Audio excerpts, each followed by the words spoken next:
Knock knock. Hello everyone. म Lakshmi Shrestha once again आज पनि केही भनौँ भनेर आएको छु। सो यहाँ चाहिँ एकजना मेरो साथीले के लेख्नु भएको छ भने why don't you enlighten Doma Sherpa to ensure her future with best financial plan भनेर चाहिँ भन्नुभएको छ। सो यो भनिराख्दाखेरि चाहिँ मैले जति पनि इन्फर्मेसनहरू दिइराखेको छु त्यो इन्फर्मेसन चाहिँ मैले जति लर्न गरेर जति बुझेको छु त्यसको आधारमा दिइराखेको हुँ। सो मलाई जति थाहा छ म त्यही अनुसारले रिप्लाई दिन ट्राई गर्छु। If I am wrong please correct me. So यति भन्दै गर्दाखेरि चाहिँ उहाँ चाहिँ नेपालमा हुनुहुन्छ र म चाहिँ युएसएमा छु। सो फाइनेन्सियल प्लान भन्ने बित्तिकै हामीले चाहिँ के सोच्छौँ भन्दाखेरि अब पैसा कता राख्ने, सम्पत्ति कसरी जोड्ने भन्ने चाहिँ कन्सेप्ट हो नर्मली चाहिँ हाम्रो जुन ट्रेडिसनल वे। तर त्यो मात्र नभइकन कहाँ राख्ने, कस्तो खालको एकाउन्टमा राख्ने भन्ने कुरा पनि एकदम इम्पोर्टेन्ट छ। सो सबैभन्दा पहिलो कुरा भनेको चाहिँ सेभिङ गर्नको लागि चाहिँ फर्स्टमा चाहिँ इन्कम हुन जरुरी छ र अनि अर्को कुरा जुन हाम्रो ट्रेडिसनल कन्सेप्ट छ म धेरै कमाउँछु अनि चाहिँ म सेभिङ गर्छु भन्ने जुन कन्सेप्ट छ त्यो एकदमै गलत हो। जहिले पनि पे योर सेल्फ फर्स्ट भन्ने कन्सेप्टलाई फर्मुलालाई चाहिँ फलो गर्नु होला। भनेको मतलब तपाईँले चाहे थोरै कमाउनुहोस् चाहे धेरै कमाउनुहोस् होइन, हाम्रो नर्मल कन्सेप्ट चाहिँ के छ भने सबै खर्चहरू कटाइसकेपछि बाँकी रह्यो भने चाहिँ अनि हामी चाहिँ बल्ल अनि त्यसपछि जोगाउँछु भन्ने कन्सेप्ट हुन्छ। तर होइन, गर्नुपर्ने चाहिँ के रहेछ भन्दाखेरि चाहिँ फर्स्टमा 5-10% चाहिँ आफूले जोगाएर अनि त्यसपछि चाहिँ अनि बाँकी काम गर्नुपर्छ। किनभने खर्च जुन कम्पलसरी खर्च छ त्यो त छँदैछ, तर के हुन्छ हामीले चाहिँ पैसा छ भने जुन आवश्यकता नै छैन, निड नै छैन, त्यो चिजलाई एज अ वान्टको रूपमा चाहिँ हामीले जब खर्च गर्न थाल्छौँ नि त्यो त मलाई चाहिएको थियो नि त भनेर सोध्छौँ नि त होइन। सो त्यो बानीलाई चाहिँ हटाउनुपर्छ। अनि प्लस तपाईँले अब सेभिङ गर्दै हुनुहुन्छ भने तपाईँले सेभिङ गर्ने त्यो जुन भेहिकल्स जुन अकाउन्ट छ त्यो चाहिँ कसरी काम गर्छ त। किनभने तपाईँले राखेको पैसाले पैसा कमाउनु पर्यो। तपाईँले सिरानी मुनि राखेर खुत्रुकेमा राखेर दराजमा राखेर त्यसले त पैसा कमाउँदैन, त्यसले त ब्याज दिँदैन होइन। सो यस्तो ठाउँमा राख्नु पर्यो तपाईँको ब्याज मात्र नभइकन ब्याजमाथि पनि ब्याज आउनु पर्यो। भनेको मतलब कम्पाउन्ड इन्ट्रेस्ट आउनु पर्यो। सो फर इक्जाम्पल तपाईँले ब्याङ्कमा राख्नुहुन्छ भने तपाईँलाई नर्मली ब्याजै मात्र आउँछ हो। सो यस्तो अकाउन्टहरू खोज्नुहोस्, यस्तो इन्भेस्टमेन्ट भेहिकल्सहरू खोज्नुहोस् जहाँ चाहिँ कम्पाउन्ड इन्ट्रेस्ट आउने गर्छ। भनेको मतलब ब्याजमाथि नि ब्याजको स्याज। पहिला हाम्रो आमाहरूले भन्नुहुन्थ्यो नि ब्याजको स्याज भनेर हो।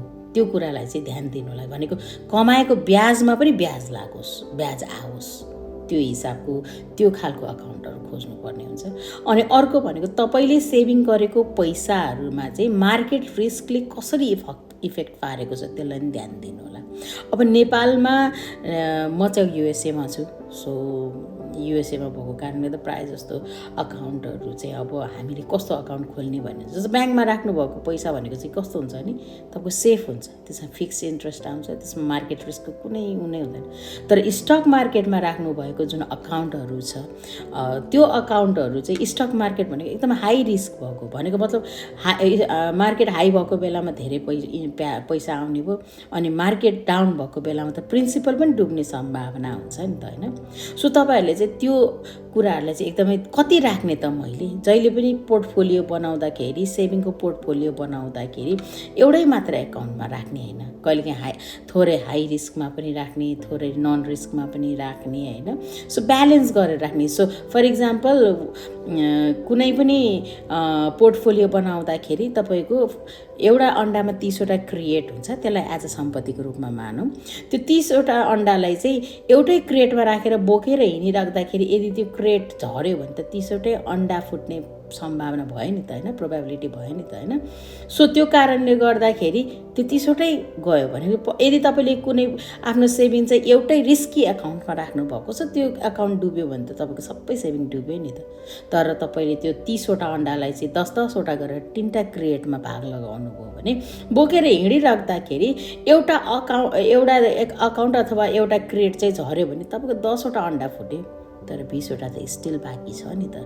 सो तपाईँले सेभिङ गर्ने अकाउन्ट्सहरू खोल्ने अकाउन्ट्सहरू पनि त्यस्तो हुनुपर्छ। तपाईँले सबै एकै ठाउँमा लगेर राख्नु पनि हुँदैन होइन। पहिला हाम्रो बाआमाहरूले पैसा टन्न छ भने नि अलिकति पैसा एकतिर अर्को पैसा एकतिर राख्नुहुन्छ नि। सो चोरी भयो भने नि एकतिरको मात्र हुन्छ, अन्तको त हुँदैन होइन।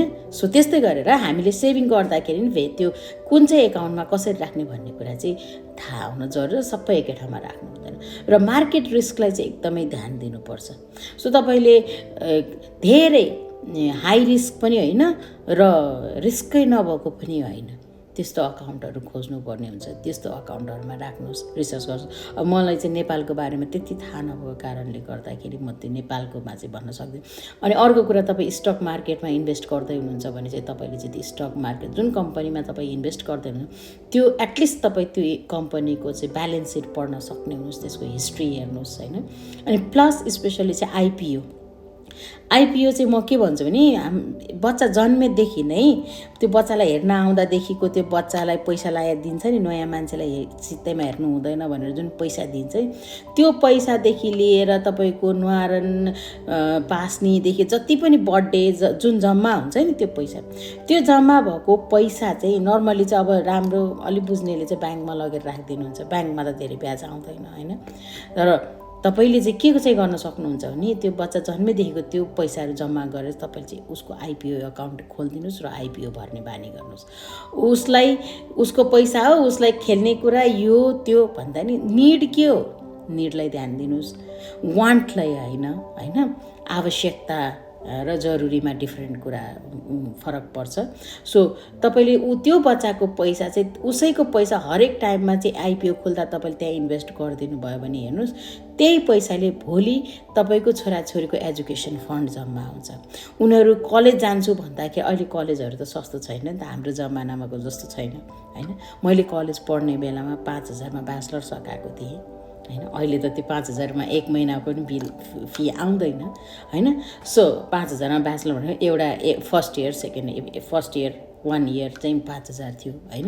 सो भनेको मतलब के हो भन्दाखेरि तपाईँले बच्चाको अकाउन्ट पनि त्यसरी सेभ गर्न सक्नुहुन्छ। तपाईँको छोराछोरी घरमा छ भने उसैको पैसा उसैको लागि नै युज होस्। र इभन अमेरिकामा हुनुहुन्छ भने तपाईँ यदि यो भिडियो सुनिराख्नु भएको छ भने उनीहरूको जुन चाइल्ड क्रेडिट आउँछ, बर्थडेको पैसा आउँछ, कुनै पनि आउँछ होइन, त्यो अकाउन्टहरू खोलिदिनुहोस् जहाँ चाहिँ उसको पैसा कम्पाउन्डिङ भएर जाओस्। If you need help here in United State let me know, I am here to help you where to open भनेर होइन। अनि अर्को कुरा भनेको चाहिँ तपाईँको चाहिँ ट्याक्स।